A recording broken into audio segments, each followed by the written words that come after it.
అనుభవించాలి. మన దేవుని యొక్క శక్తి ఎంతంటే మరణము ఆయనను బంధించి ఉంచలేకపోయింది అని లేఖనములో రాయబడి ఉంది.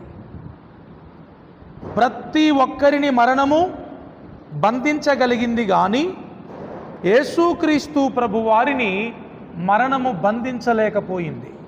చాలా జాగ్రత్తగా ఈ మెసేజ్ మీరందరూ వినాలని దేవుని సావుకునిగా నేను తెలియచేస్తూ ఉన్నాను. తక్కువ టైంలో ఎక్కువ విషయాలు చెప్పాలి, ఎందుకంటే టైం షార్ట్గా ఉంది కనుక.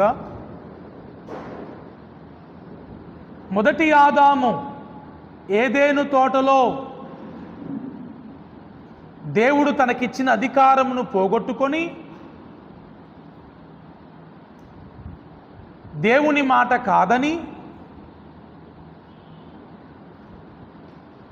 జయించవలసిన ఆదాము ఓడిపోయాడు, పతనమైపోయాడు. మొదటి ఆదాము అన్ని విషయాలలో ఓడిపోయాడు, దేనిని వేటిని జయించలేకపోయాడు. కానీ ఈ రోజున మనకు గుడ్ న్యూస్. రెండవ ఆదాము ఎవరు? ప్రభువైన యేసుక్రీస్తు వారు. ఎక్కడా ఓడిపోలేదు, ఎక్కడా ఓడిపోలేదు, ఏ విషయములో ఓడిపోలేదు. మొదటి ఆదాము జీవితం అంతా ఓటమి, కానీ రెండవ ఆదాము జీవితం అంతా విజయం, జయం. యేసుక్రీస్తు ప్రభువారిలో ఉన్న గొప్పతనం ఏంటంటే మరణం ఆయనేమీ చేయలేకపోయింది, పాపం ఆయనేమీ చేయలేకపోయింది, సాతానుడు దుష్టుడు ఆయనేమీ చేయలేకపోయిండు. అవునా? ఆదాము, మొదటి ఆదాము ఓడిపోయేటట్లుగా చేసిందేంటి? అపవాదేగా. అపవాది వచ్చి మొదటి ఆదామును అవ్వను ఓడిపోయేటట్లుగా చేశాడు. యేసు ప్రభువుని కూడా వాడగొడదామని, యేసు ప్రభువుని కూడా దారి తప్పిద్దామని అరణ్యములోకి వచ్చిందా లేదా? అరణ్యములోకి వచ్చి ఆయనను శోధించింది. కానీ దేవుడు రెండవ ఆదాము ఓడిపోలేదు. క్రైస్తవ జీవితం అంటే ఏంటి తెలుసా అండి? It's a challenging life. క్రైస్తవ జీవితం అనేది ఛాలెంజింగ్ అంటే సవాలుతో కూడిన జీవితం. Thank you. క్రైస్తవ జీవితం అంటే సాధారణమైన జీవితం కాదు. ఇట్స్ ఏ ఛాలెంజింగ్ లైఫ్, సవాలుతో కూడిన జీవితం. యేసు ప్రభువుని నమ్మింది మొదలుకొని మన శ్వాస విడిచేంత వరకు ప్రతిరోజు సవాలే, ప్రతిరోజు పోరాటమే, ప్రతిరోజు జయమే. ఆమేన్. ఎస్, పోరాటములో ఉన్నవానికే జయము. ఇంట్లో పడుకున్నోనికి ఏం ఉండదు, వానికి ఓటమి ఉండదు, జయము ఉండదు. ఎవరైతే యుద్ధములో ఉంటారో, ఎవరైతే పోరాటములో ఉంటారో, ఎవరైతే సవాలు ఎదుర్కొంటున్నారో వాళ్ళకే దక్కుద్ది విజయం. ఆత్మీయమైన పోరాటం యేసు ప్రభువుని నమ్ముకుంది మొదలుకొని ఆఖరి శ్వాస వరకు నిజమైన క్రైస్తవునికి ప్రతి క్షణం పోరాటమే. నిద్రపోయేయడానికి లేదు, అనాలోచితంగా ఉండడానికి లేదు. అందుకే బైబిల్లో యేసు ప్రభువారు అన్నారు, అపోస్తులు అన్నారు, మెలకువ కలిగి ఉండండి, బి అలర్ట్. యుద్ధంలో ఉన్నవాడు నిద్రపోతే, యుద్ధంలో ఉన్నవాడు అజాగ్రత్తగా ఉంటే, యుద్ధంలో ఉన్నవాడు మూడీగా ఉంటే, యుద్ధంలో ఉన్నవాడు బలహీనంగా ఉంటే ఏమవుద్ది? ఓడిపోతారు, పతనమైపోతారు. దుష్టుడు గెలిచేస్తాడు, శత్రువు గెలుస్తాడు. ప్రభు ఒక మాట చెప్పారు చూడండి,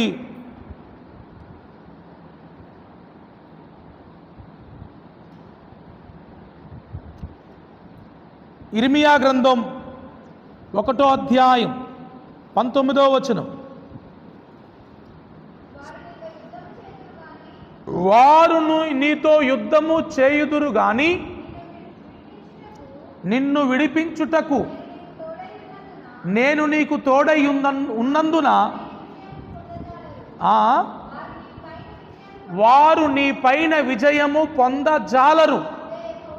ఇదే యెహోవా వాక్కు. Receive it in the name of Jesus.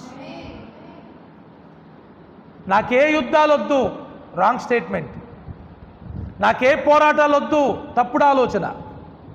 నేను ఎప్పుడు సుఖంగా ఉండాలి, క్రిస్టియానిటీ కాదది. నాకే శోధనలు వద్దు, క్రైస్తవ్యం కాదది. నిజమైన క్రైస్తవ్యములో నిత్యము పోరాటాలు ఉంటాయి, నిత్యము యుద్ధాలు ఉంటాయి, నిత్యము శోధనలు ఉంటాయి, నిత్యము బాధలు ఉంటాయి. కానీ వారు నీ పైన విజయము పొందజాలరు. ఎందుకంటే నేను నీకు తోడయున్నాను. ఇదే యెహోవా వాక్కు. హలో, ఇక్కడే ఉన్నారా? ఫైట్ చేస్తారా? డ్రాప్ అయిపోతారా? చాలామంది డ్రాప్ అయిపోతున్నారు. అమ్మో నా వల్ల కాదు ఇంకా, అబ్బో నేను ప్రార్థన చేయలేను ఇంకా, అమ్మో నేను బైబిల్ చదవలేను ఇంకా, అమ్మో నేను పరిశుద్ధంగా బ్రతకలేను ఇంకా, రాజీ పడిపోతున్నారు. దానికంటే సిగ్గుచేటు ఇంకోట్లేదు. ఒక్కసారి యుద్ధంలోకి వచ్చిన తర్వాత పోతే ప్రాణం పోవాలి, లేకపోతే విజయం రావాలంతే. పోయినా వీరమరణమేగా. ప్రాణం పోయినా యుద్ధంలో ఏ మరణం అది? ప్రభుత్వ లాంఛనాలతో చేస్తారు నీ మరణాన్ని. దేవుడు వెల్కమ్ అంటాడు. స్టెఫెన్ అనలా? My dear son come on welcome.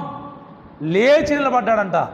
Stephen పరలోకం వెళ్తా ఉంటే ఆ సిచ్యువేషన్ ఎంత బాగుంటుందో అసలు. స్టెఫెన్ ఏం చూశాడు?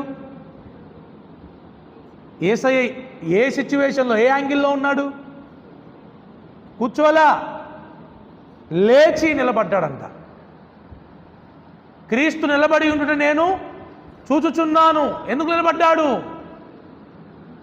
తన సేవకుడు హతసాక్షి అవుతుంటే తనను తన రాజ్యానికి వెల్కమ్ చేయడానికి నిలబడ్డాడు. ఎంత గొప్ప విషయం అది. ఈ ప్రాణం ముఖ్యం కాదు, ఈ జీవితం ముఖ్యం కాదు, ఈ శరీరం ముఖ్యం కాదు. శరీరం కేవలం నిష్ప్రయోజనం. అందుకే ప్రభు అంటాడు, మీ శరీరమును చంపువానికి మీరు భయపడుకుడి గాని ఆత్మను దేహమును చంపువానికి భయపడండి. నేను నమ్ముతున్నాను, మీరు కూడా నమ్మండి. యుద్ధాలు ఉంటాయా ఉండవా? పోరాటాలు ఉంటాయా ఉండవా? శోధనలు ఉంటాయా ఉండవా? కష్టాలు ఉంటాయా ఉండవా? సమస్యలు ఉంటావా ఉండవా? కానీ దేవుడు మనకు తోడై ఉన్నాడు కాబట్టి మన శత్రువు విజయము పొందజాలరు. అంతే. ఎందుకంటే యోహాను సువార్తలో ప్రభు చెప్పాడు, నేను లోకమును జయించి ఉన్నాను. చూడండి ఆ మాట.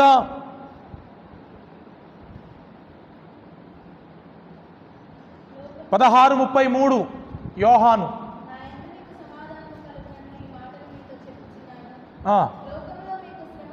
హలో, యేసు ప్రభు ఏం చెప్పారు? లోకములో మీకే శ్రమ ఉండదని చెప్పలేదు. చెప్పాడా? నీకే బాధ రాదు, నీకే కష్టము రాదు, నీకే ఇబ్బంది రాదు, నీకే రోగం రాదని చెప్పేది ఏ బోధ? దెయ్యం బోధ. ప్రభు ఏం చెప్తున్నాడు? లోకములో మీకు శ్రమ కలుగును, లోకములో మీకు శ్రమ కలుగును. పొందుకుంటారా ఈ మాటని? కష్టం అయ్యారు. I can't receive it. No, you have to receive it. జయాన్ని పొందుకోవాలంటే శ్రమను కూడా పొందుకోవాలి. శ్రమ ఉంటేనే కదా జయం. ప్రాస్పారిటీ గాస్పల్ వచ్చిన తర్వాత ప్రజలు శ్రమలకు ఎవరు ఇష్టపడట్లా. నీకు కారు వచ్చిద్దని చెప్తే వానికి 10,000 కానుక, నువ్వు వచ్చే సంవత్సరం అమెరికా పోతావంటే ₹1,00,000 కానుక, నీకు శ్రమ వచ్చిద్దంటే ₹100 కానుక. నిజాలు చెప్తే అట్లా, అబద్ధాలు చెప్తే అట్లా. కానీ ఇక్కడ యేసుప్రభు ఏం చెప్పాడు? లోకములో మీకు శ్రమ కలుగుతుంది. అయినను అది శ్రమ కలుగుద్దని కృంగిపోవాల్సిన అవసరం లేదు, డీలాపడాల్సిన అవసరం లేదు, బెంబేలెత్తాల్సిన అవసరం లేదు. Be courage. ఎందుకు? నేను జయించాను కదా. నా బిడ్డలారా, నాకు శ్రమలు వచ్చినాయి, నా కష్టాలు వచ్చినాయి, నాకు ఇబ్బందులు వచ్చినాయి, నేను యుద్ధాలు చేశాను, మీకు కూడా వస్తాయి. నన్ను ద్వేషించారు గనుక మిమ్మల్ని ద్వేషిస్తారు, నన్ను అంగీకరించలేదు గనుక మిమ్మల్ని అంగీకరించరు. అయినా ధైర్యం తెచ్చుకోండి, నేను లోకాన్ని జయించాను, మీరు కూడా లోకాన్ని జయిస్తారు. అది ప్రభు చెప్పే మాట. మీకు విజయం ఉంది. ఒక్కలు ఆమె చెప్పుకోలే. It's a good news. You have a victory. నీ జీవితంలో నీకు విజయం ఉంది. అది అసలు ఓటమి గురించి ఆలోచించే ప్రసక్తే లేదు. అసలు ఆ తాటు కూడా రావద్దు. ఏడ ఊడిపోతానో, ఏడ పడిపోతానో, ఏడ పతనమై, అసలు ఆ థాట్ రావద్దు. అది సైతాన్ థాట్. అది మన దేవుడు జయించాడు, మనం కూడా జయిస్తాం, అంతే. ఫిక్సింగ్ అది. ఎక్కడో క్యాప్షన్ విన్నా, వీఆర్ బార్న్ టు విన్ అంట. నేనేమంట తెలుసా? We are born again to win. మనము తిరిగి జన్మించింది ఎందుకు? అది మనము తిరిగి జన్మించింది జయించడానికి. హల్లెలూయా. ఆ మాట బైబిల్లో ఉంది. 1 యోహాను సువార్త పత్రిక, 1 యోహాను పత్రిక 5:4. దేవుని మూలముగా పుట్టిన వారందరూ, అంతే. ఆమేన్ చెప్పుకోండి. నీవు నిజంగా దేవుని మూలముగా పుడితే, బోర్న్ అగైన్ అంటే ఏంటి? నేను తిరిగి మరలా తల్లి గర్భంలో నుంచి ఎలా పుడతాను అన్నాడు నికోదేము యేసుప్రభు దగ్గరికి వెళ్ళి. బాబు అది కాదయ్యా, ఇప్పుడు నీ ముసలోని కదా, మరి మళ్ళీ తల్లి గర్భంలోకి ఎట్లా వెళ్తాను? అది కాదు. ఒకడు క్రొత్తగా జన్మించితే, ఇదే క్రొత్తగా జన్మించడం అంటే దేవుని మూలముగా పుట్టడం, దేవుని మూలముగా జన్మించడం. అందరు చదవండి ఆ మాట. 1 యోహాను 5:4.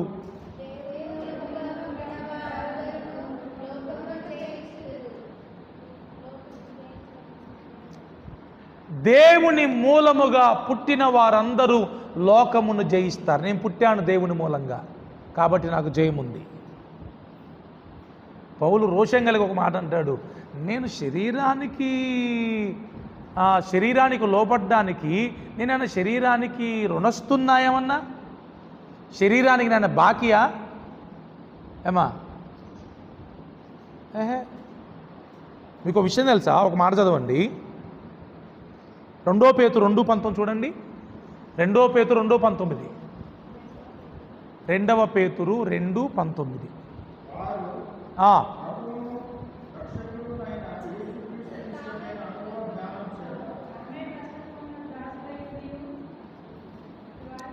రెండవ పేతురు 2:19.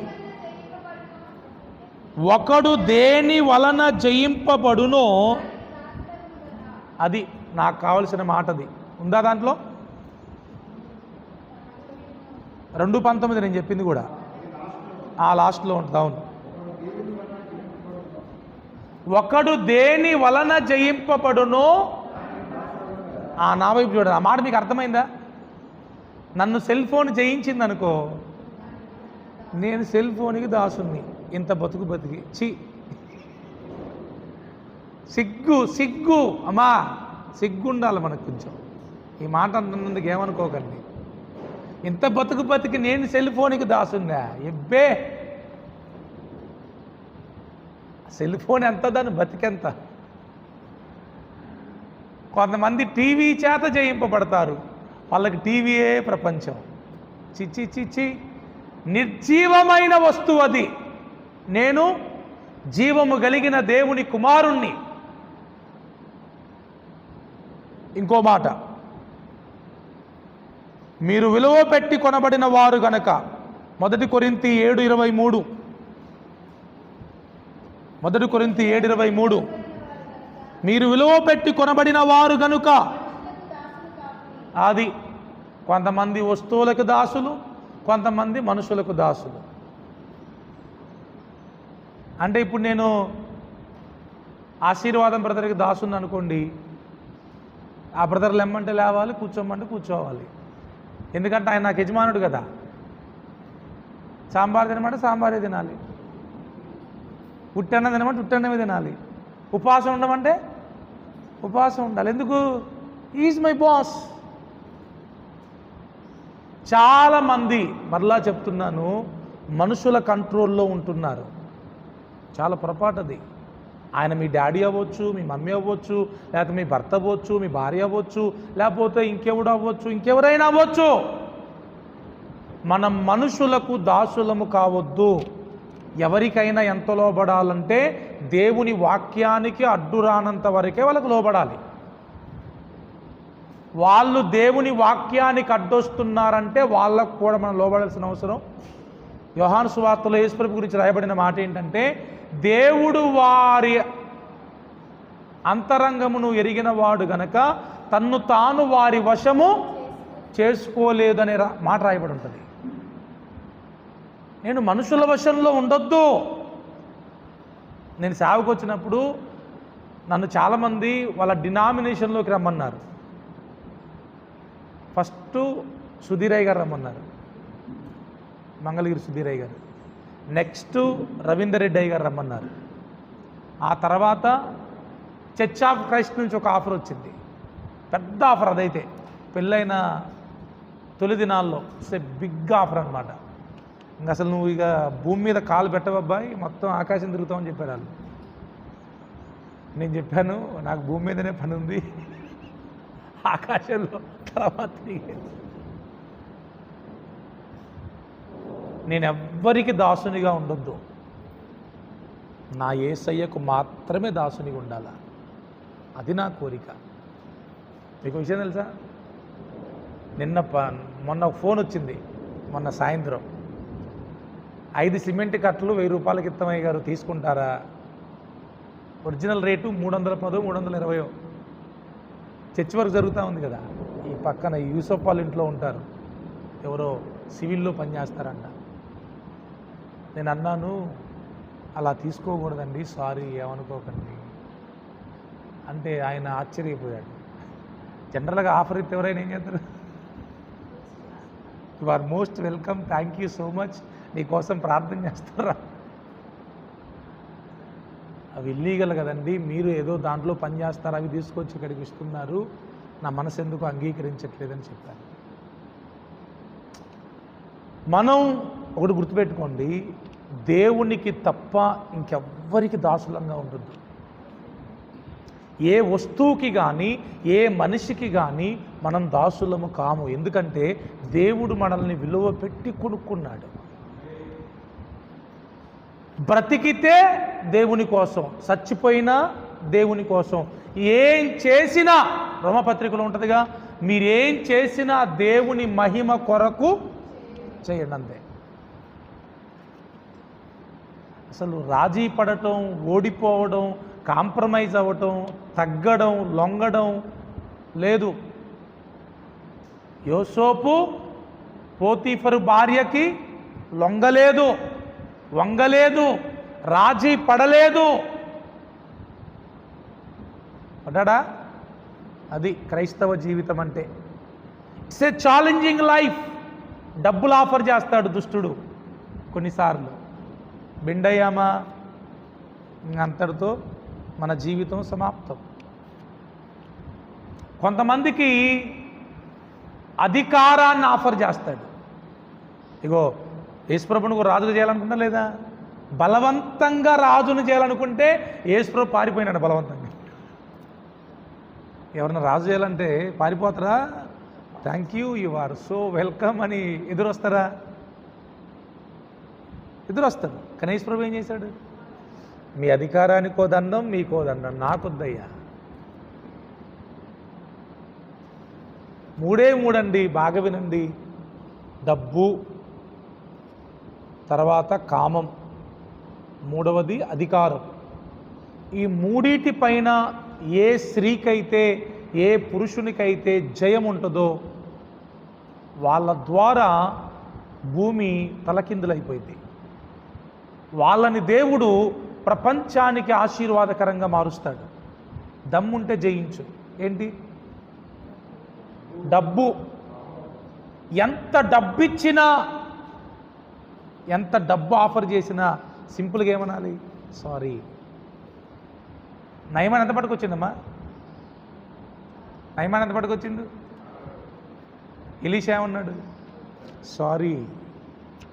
పిచ్చెక్కిపోయి ఉంటుంది నయమానికి. ఇన్ని డబ్బులు ఇస్తాంటే వద్దన్నాడా? అబ్రహాము లోతుని రక్షించి వస్తా ఉంటే సొదొమ గొమొర్రా వాళ్ళు అంటారు, ఇదంతా నువ్వు తీసుకెళ్ళిపో, జస్ట్ మా వాళ్ళు మాకు ఇచ్చేయి. అబ్రహాం అన్నాడు, సారీ, ఐ ఆమ్ సారీ. అంటే డబ్బు వాళ్ళ దృష్టిలో నథింగ్, కోట్ల రూపాయలు కూడా నథింగ్. చస్తున్నారు ఈ రోజున, 10 రూపాయల కోసం కొట్టుకొని చస్తారు. వాల్యూ దేవునికి, సిరికి కాదు. అలా బ్రతికి చూడు, నువ్వు దీవించబట్టం కాదు, ప్రపంచానికి దీవెనకరంగా మారతావు. ప్రపంచానికే కాదు, ప్రపంచాలకు. ఈ ప్రపంచం, ఆ ప్రపంచం, ఎన్ని ప్రపంచాలు ఉన్నాయో అన్ని ప్రపంచాల్లో నువ్వు జీవం. డబ్బులు అని జీవం ఉంటుందా? మనం ఇక్కడ పెడితే ఇక్కడ ఉంటుంది, నీ జేబులు పెడితే జేబులో ఉంటుంది, కాలు కింద పెడితే కాలు కింద ఉంటుంది. కొంతమంది ఎత్తి మీద పెట్టుకుంటారు, ఎత్తి మీదనే ఉంటుంది వాళ్ళకి. రెండవది కామం. పురుషులైతే స్త్రీల విషయంలో జాగ్రత్తగా ఉండాలి, స్త్రీలైతే పురుషుల విషయంలో జాగ్రత్తగా ఉండాలి. ఇక్కడ పర్లేదంటే నెక్స్ట్ స్టెప్ అదే దాంది. ఈ రోజుల్లో అదే కదా, ఎక్కడ చూసినా వావి వరుస లేకుండా, చిన్న పెద్ద తేడా లేకుండా, ఆడోళ్ళు మగోళ్ళు గోస. ప్రపంచం మొత్తం పాపం పాపం పాపం. ఛాలెంజింగ్ ఏంటి తెలుసా? ఈ పాప ప్రపంచంలో నేను పరిశుద్ధంగా బ్రతకాలి, అది ఛాలెంజ్ అన్నమాట. యేసయ్య పాపులతో తిరిగాడు, పాపులతో తిన్నాడు, పాపులతో పడుకున్నాడు, పాపుల మధ్యలో పాపుల స్నేహితుడని పేరు సంపాదించుకున్నాడు. కానీ పాపం మాత్రం టచ్ చేయలేకపోయింది ఆయన అసలు. అది గొప్ప విషయం. పాపం ఆయన్ని టచ్ చేయలేకపోయింది. ఛాలెంజ్గా తీసుకోండి. లోకమంతా పాపముతో నిండి ఉంది, కానీ మనం ఎలా ఉండాలి? పరిశుద్ధతతో నిండి ఉండాలా. అప్పుడు మనం లోకానికి వెలుగు. లోకమంతా చీకటి, పాపం అంటే ఏంటి? చీకటి. మనం పరిశుద్ధంగా ఉంటే మనమేంటి? లోకానికి వెలుగు. రావాల్సిందే, ఎవడైనా రావాల్సిందే. లోకానికి ఉప్పు అవుతాం, సారం ఉండాలా. ఉప్పులే ఉండాలా? అది ఆ సారమే పరిశుద్ధత, ఆ సారమే క్యారెక్టర్. ఏంటి నీ గొప్ప? ఏం చేశాడు దేవుడు నీకు? ఎవడన్నా అడిగితే ఏం చెప్పాలి తెలుసా? దేవుడు నాకు పరిశుద్ధతనిచ్చాడు, పవిత్రతనిచ్చాడు, నీతి కలిగిన జీవితాన్నిచ్చాడు, పాపం చేయకుండా బ్రతికే శక్తినిచ్చాడండి. ఇంతకంటే గొప్పదేముంటుంది? ఇంతకంటే గొప్ప ఆశీర్వాదం ఉందా? కోట్లు కావాలా? ఇల్లులు కావాలా? బంగ్లాలు కావాలా? కార్లు కావాలా? బంగారం కావాలా? పరిశుద్ధత కావాలా? అది ఇవన్నీ అందరి దగ్గర ఉన్నాయి. పాపం చేసే వాళ్ళ దగ్గర, అందరి దగ్గర ఉన్నాయి. కానీ వాళ్ళ దగ్గర లేనిదేంటి? అది ప్రపంచంలో లేనిది మన దగ్గర ఉండాలి. మన దేవుని గొప్పతనం అదే కదా. పరిశుద్ధమైన దేవుడు, పరిశుద్ధమైన బైబుల్. పరిశుద్ధమైన ఆత్మ. అంత పరిశుద్ధతే, అంత పరిశుద్ధతే. ఎవరి వల్ల ఇది? ₹1,00,00,000 సంపాదించుకోవచ్చు, పరిశుద్ధత సంపాదించుకోగలవా? అది మరి ఏది వాల్యుబుల్ అది. ఈ మాటలు ఛాలెంజ్గా తీసుకుంటారని చెప్తున్నాను నేను. మనం జయించే వాళ్ళం. లోకాన్ని జయించాలా, పాపాన్ని జయించాలా, సొంత శరీరాన్ని జయించాలా, దుష్టుణ్ణి కూడా జయించాలా. వాడికి మనల్ని చూస్తే దడబుట్టాల. మనం వాడిని చూసి బెంబేలెత్తడం కాదు. అవన్నీ ఎల్కేజీ స్టాండర్డ్స్. అవన్నీ వామ్మో దుష్టుడు, వామ్మో శ్రమ, వామ్మో శోధన, వామ్మో ఏంది అంతా. బైబిల్ గ్రంథంలో చూడండి, మళ్ళీ చూడండి ఆ మాట.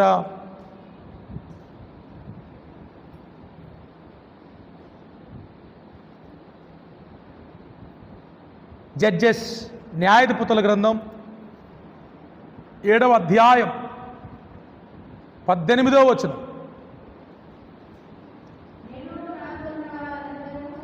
దానికంటే ముందు యోబు గ్రంథం 20వ అధ్యాయం 4వ వచనం. యోబు 24, 20వ అధ్యాయం 4వ వచనం. చాలు. దుష్టులకు విజయం కొంచెం కాలమే ఉంటుంది, కానీ దేవుని బిడ్డలకు విజయం నిత్యము ఉంటుంది. హల్లెలూయా. శ్రీ అర్థమవుతుందా? దుష్టులకు విజయం కొంచెం కాలమే, కానీ దేవుని బిడ్డలకు విజయం ఎప్పటికీ ఉంటుంది. ఇవాళ గెలిచి రేపు పడిపోరు, ఇవాళ గెలిచి ఎల్లుండి పడిపోరు. గెలిచేవాడు నిత్యము గెలుస్తూ వెళ్ళిపోతాడు అంతే. మళ్ళీ ఓడిపోడు ఎక్కడ? ఒక్క ప్రార్థన చేసుకోండి పునరుద్ధాన దినాన, ఈస్టర్ రోజున, ప్రభువా నన్ను ఛాంపియన్గా చేసేయి. I want to become champion. పాపం, లోకం, సాతాను, శరీరం, వీటన్నిటిపై నాకు సంపూర్ణ విజయం కలగాలంతే. ఈ కోరిక తప్ప ఈస్టర్ రోజున ఇంకే కోరిక వద్దు ప్రభు, నాకు ఇంకేదొద్దు నాకు. ఇప్పుడు న్యాయాధిపతుల్లోకి రండి. 7:18.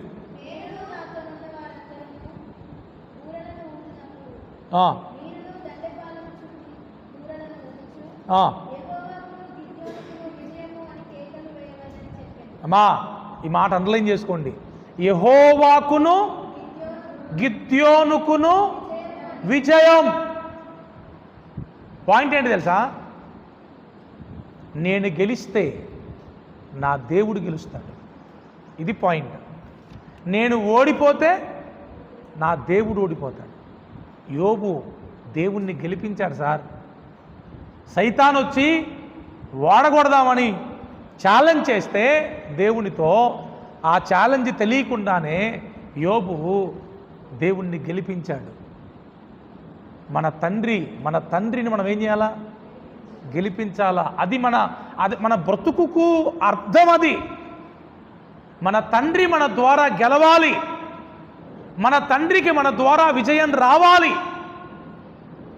నేను 7th క్లాస్ పాస్ అయినప్పుడు మా నాన్నకున్న ఆనందం అసలు మా ఊర్లో ఎవనికి లేదు. నిజమండి, నేను పాస్ అయింది 7th. 10th పాస్ అయినప్పుడు ఆ ఆనందానికి ఇంకా అవధులు లేవు. ఇంటర్మీడియట్ ఫెయిల్ అయినప్పుడు కూడా అంతే బాధ ఉంది. తండ్రి మన నుంచి ఆశించేది ఆనందాన్ని. ఎప్పుడు ఆనందపడతాడు? మనం గెలిచినప్పుడు. మన గెలుపు వాళ్ళ గెలుపుగా వాళ్ళు ఫీల్ అవుతారు. అదే మనం ఓడిపోయినా కూడా వాళ్ళు ఓడిపోయినట్టుగా ఫీల్ అవుతారు. యెహోవాకును గిద్యోనుకును విజయం. క్రైస్తవులు దేవుణ్ణి ఓడిపోజేస్తున్నారు. జనరల్గా మన దేవుడు ఎవరు? జయించువాడు, జయశీలుడు, విజయశీలుడు. కానీ మనం ఏం చేస్తున్నాం? ప్రపంచానికి మనం ఏం చూపెడుతున్నాం? మన దేవుడు ఓడిపోయేవాడని, జయించలేడని మన ప్రవర్తన ద్వారా మనం ఓడిపోయి మన దేవుణ్ణి వాడగొడుతున్నాం. బాధపడాలి, పశ్చాత్తాపడాలి, సిగ్గుపడాలి.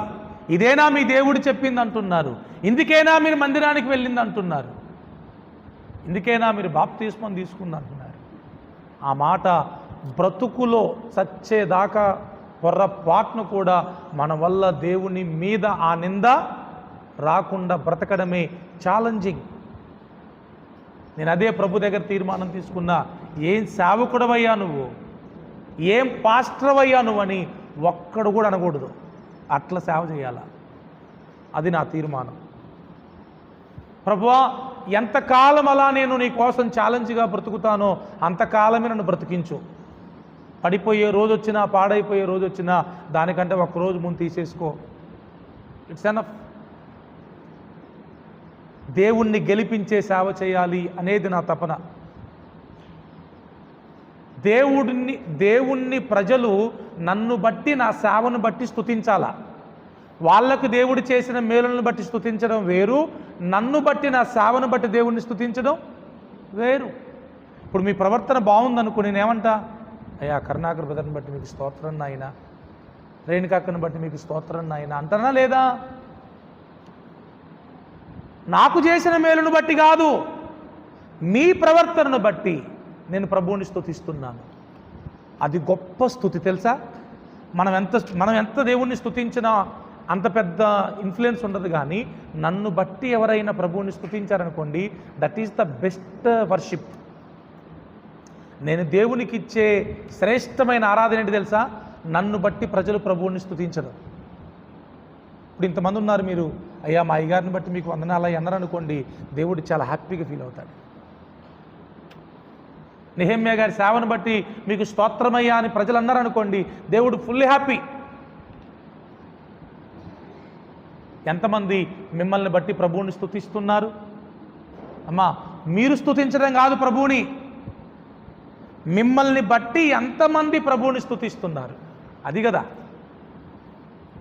సో నా మాట మీకు అర్థమవుతుంది అనుకుంటున్నాను.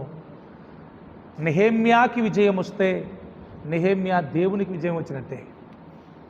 నెహెమ్యాకి అపజయం వస్తే నెహెమ్యా దేవునికి అపజయం వచ్చినట్టే. వద్దు, జయించే దేవుణ్ణి ఓడిపోయేవానిగా మనం చేయొద్దు. దావీదు అంటాడు, నేనెళ్తా, నేను మీ అందరి పక్షముగా వెళ్ళి మన దేశానికి విజయాన్ని తీసుకొని వస్తా. అవునా? వెళ్ళాడు, యెహోవా నామం పేరట వెళ్ళాడు, దేవునికి, దేవుని ప్రజలకి విజయాన్ని తీసుకొని వచ్చేశాడు. అది క్రైస్తవ జీవితం అంటే. అందరూ పారిపోతున్నారు, రాజే దాక్కుంటున్నాడు నా వల్ల కాదని. పొట్టోడు కానీ చాలా గట్టోడు. ఆయన బలం కాదది, దేవుని బలం. అందుకే మీకు మొదట చెప్పా, పునరుద్ధానపు శక్తి మనలో కనుకుంటే మనం జయించగలం. మన బలము సరిపోదు, మన శక్తి సరిపోదు, మన జ్ఞానం సరిపోదు. దేవుని శక్తి మనల్ని జయించేటట్లుగా చేస్తుంది. అందుకే భక్తిలో ఉన్న శక్తిని ఆశ్రయించే వారిగా ఉండాలా. క్రైస్తవ భక్తిలో ఏముంది? వస్తున్నా పోతున్నా ఓ రామచిలక కాదు, ఓ రకని చూపుకుంటూ పోయి ఏ మార్పు లేకుండా, ఏ విజయం లేకుండా, ఏ ఛాలెంజింగ్ లైఫ్ లేకుండా ఉపయోగం లేదు. దానివల్ల దేవుని దగ్గరికి వస్తున్నామంటేనే దేవుని శక్తిని పొందుకునే వారిగా ఉండాలా. చెరసాల బద్దల వల్ల, భూకంపం రాలా, జైలు అధికారి మారలా, మధ్యరాత్రి బాప్తిస్మం తీసుకోవాలా, ఇవన్నీ దేన్ని బట్టి జరిగినాయి? అమ్మో, భూమిని తలకిందులు చేసేవారు ఇక్కడికి కూడా వచ్చేశారు. ఏంటి వాళ్ళ దగ్గర ఉన్న బలం ఏంటి? వాళ్ళకి 10 తలకాయలు ఉన్నాయా? 10 కాళ్ళు ఉన్నాయా? మరి మనలాంటి మనుషులే కదా. మరి ఎందుకు ప్రజలు భయపడ్డారంటే వాళ్ళ దగ్గర దేవుడున్నాడు, దేవుని శక్తి ఉంది. పేతురు అంటాడు, నేను కలిగి ఉన్నదే నీకు ఇచ్చుచున్నాను, వెండి బంగారములు నా దగ్గర లేవు, కానీ నా దగ్గర ఏముంది? యేసున్నాడు. Rise up and walk in the name of Jesus. Rise up and walk అంటాడు అంతే. ఓయమ్మ, నరాలు కండరాలు మొత్తం ఎక్కడికక్కడికి సెట్ అయిపోయి ఎగిరి గంతులు వేసుకుంటూ మందిరంలోకి వెళ్ళిపోయాడు. ఏం కావాలమ్మా? ఆశీర్వాదాలు కావాలా? దేవుని శక్తి కావాలా? క్రైస్తవ ప్రపంచానికి ఇది ఎప్పుడు అర్థమవుద్దో, ఓ దీవించు దీవించి, ఏంటి దీవించేది నిన్ను? దేవుని శక్తి మనం పొందుకున్నప్పుడు, దేవుని శక్తితో నింపబడ్డప్పుడు దేవుని కొరకు ఘనమైన కార్యాలు చేయగలం మనం. హల్లెలూయా. సో ముగించేస్తున్నాను నేను, టైం అయిపోయింది. చివరికి ఒక మాట చదువుదాం చూడండి. రోమాపత్రిక 8వ అధ్యాయం 37వ వచనం.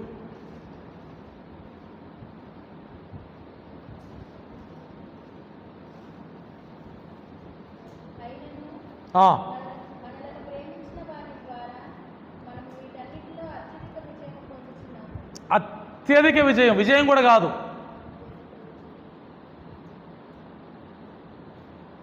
విజయం ఇంకా తక్కువ. అంటే పాస్ మార్కులు, ర్యాంక్ అంటే అత్యధికమైన విజయం. ఏదో గెలిచానులే, ఇంకా వచ్చిందిలే అమ్మయ్య అనుకోవడం కాదు. ఇప్పుడు ఒక్క రన్నుతో గెలిస్తే అది గెలిపేనా? గెలిపే, కానీ పెద్ద గెలిపేం కాదు.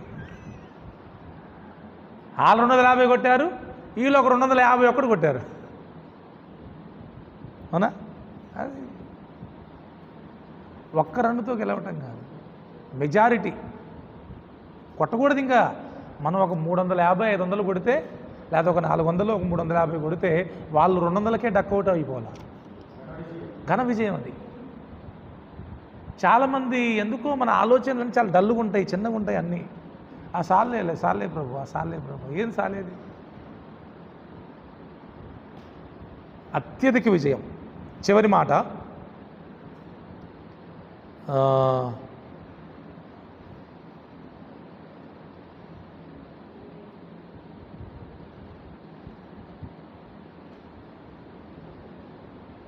మొదటి యోహాను 4:4.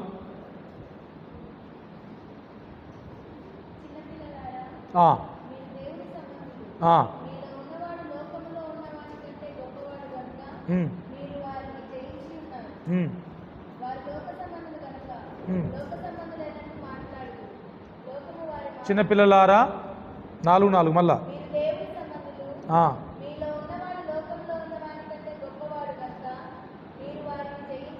చాలు.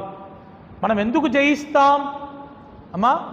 మన విజయానికి మూలం ఏంటంటే, లోకములో ఉన్నవానికంటే మనలో ఉన్నవాడు గొప్పవాడు. అది యేసయ్యను బట్టే మనకు జయం, యేసయ్యను బట్టే మనకు విజయం. నీ దేవుడు నీకేం చేశాడంటే, ఏం చేస్తాడు? నాలో ఉండి నన్ను జయింపచేస్తున్నాడు. ఇంకో మార్గం ఉంటుంది, 2 కొరింథీ 2:14. 2 కొరింథీ 2:14.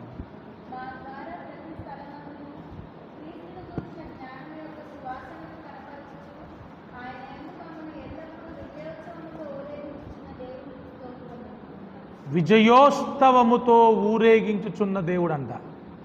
మన దేవుడు ఎలాంటి వాడు? ఓటమిలతో ఊరేగించేవాడు కాదు. ఎవరు?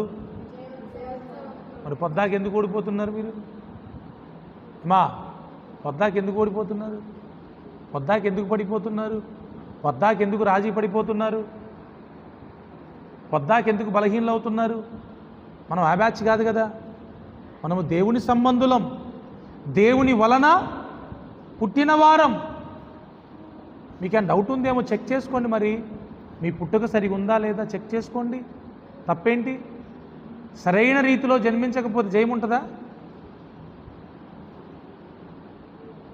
కొంతమందిని అబార్షన్ చేసి 6వ నెలలో, 7వ నెలలో, 5వ నెలలో ఎందుకు చేస్తారు?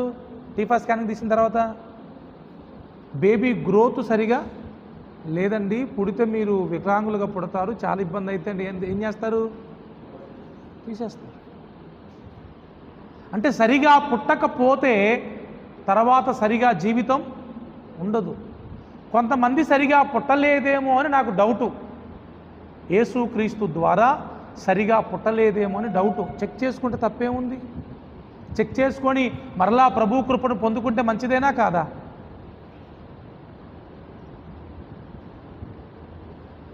ఐదు సంవత్సరాలైనా నిలబడట్లా, 6 సంవత్సరాలు నిలబడట్లా, 10 సంవత్సరాలు వచ్చినా సరిగా నడవట్లా. ప్రాబ్లం ఉందా లేదా? జనరల్గా 2 ఇయర్స్కి 3 ఇయర్స్కి బేబీ ఏమవ్వాలి?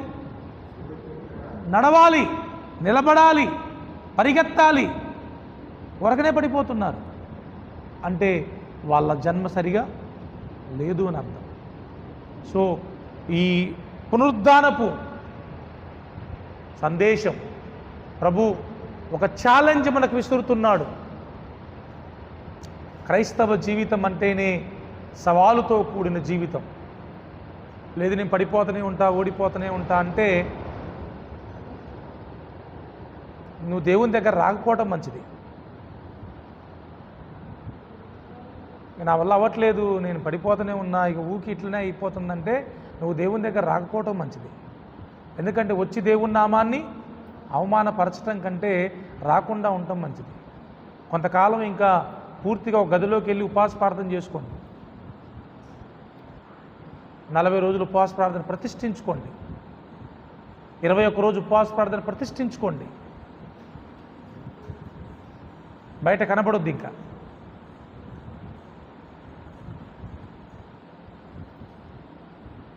కానీ జయశీలుడైన దేవుణ్ణి మన ప్రవర్తన ద్వారా మాత్రం మనం ప్రభువుని ఓడిపోయేవానిగా చేయకూడదు. అమ్మా మరలా మీ అందరికీ చెప్తున్నానయ్యా, మీ అందరికీ చెప్తున్నాను, నేను ఏదైతే అనుభవిస్తున్నానో నా అనుభవాన్ని మీతో షేర్ చేసుకుంటున్నాను.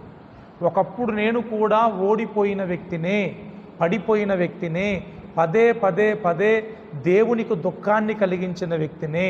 కానీ దేవుని మహాకృపను బట్టి ఇప్పుడు నాకు దేవుడు అత్యధిక విజయాన్ని ఇస్తున్నాడు.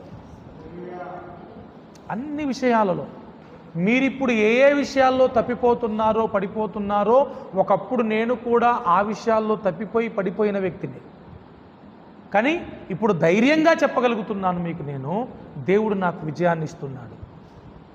చెడ్డ మాటలు రాకుండా దేవుడు నాకు జయాన్ని ఇచ్చాడు. చెడ్డవి చూడకుండా దేవుడు నాకు విజయాన్ని ఇచ్చాడు. చెడ్డవి ఆలోచించకుండా దేవుడు నాకు విజయాన్ని ఇస్తున్నాడు. చెడ్డ పనులు చేయకుండా దేవుడు నాకు విజయాన్ని ఇస్తున్నాడు. ఆయనే ఇస్తున్నాడు, నేను ఉండట్లేదు, ఆయన ఇస్తున్నాడు. నాకిచ్చిన దేవుడు మీకు కూడా ఇస్తాడు. ఎందుకంటే యేసయ్య పక్షపాతి కాడు, నిజంగా కాడు. ఒకప్పుడు నాకు సినిమాల పైన జయం లేదు, కానీ ఇప్పుడు ఉంది. ఒకప్పుడు సెల్ ఫోన్ పైన జయం లేదు, కానీ ఇప్పుడు నాకు ఉంది. ఒకప్పుడు గొడవలు పెట్టుకునేవాడిని బాగా, కానీ ఇప్పుడు ఎవ్వరితో గొడవలు పెట్టుకోవట్లా. దేవుడిచ్చాడు ఆ జయాన్ని. ఇలా ప్రతి దాంట్లో దేవుడు జయాన్ని ఇచ్చుకుంటూ వెళ్ళిపోతున్నాడు. ఒకప్పుడు రెగ్యులర్గా బైబిల్ చదివేవాడిని కాదు, కానీ ఇప్పుడు చదువుతున్నాను. ఒకప్పుడు రెగ్యులర్గా ప్రార్థన చేసుకునేవాడిని కాదు, ఇప్పుడు చేసుకుంటున్నాను. ఒకప్పుడు డబ్బు పిచ్చోనే నేను కూడా, కానీ ఇప్పుడు డబ్బు పిచ్చి లేదు, డబ్బు పిచ్చి పోయింది. దేవుడే వీటన్నిటిలో అత్యధికమైన విజయాన్ని ఇస్తున్నాడు. నాకేవేవి లాభకరమైనవో వాటన్నిటినీ పెంటతో సమానంగా ఎంచుకోవడానికి ప్రభు నాకు సహాయం చేస్తున్నారు. మీకు కూడా సహాయం చేస్తారు. ఇది నమ్మండి. నమ్మి విజయోత్సవముతో ముందుకెళ్ళిపోదాం. విజయ బాటలో నడుద్దాం. జయించేవారిగానే ఉందాం, ఓడిపోయేవారిగా ఉండొద్దు. ఎందుకంటే మన దేవుడు జయించాడు. ఈ రోజున గొప్ప విజయం, ప్రపంచంలో ఎవ్వరికి లేని విజయం మన దేవుడు సంపాదించుకున్నాడు. దాన్ని మనకి షేర్ చేస్తున్నాడు. దేవుడు అటువంటి గొప్ప జయ జీవితం మనందరికీ ప్రభు అనుగ్రహించునుగాక.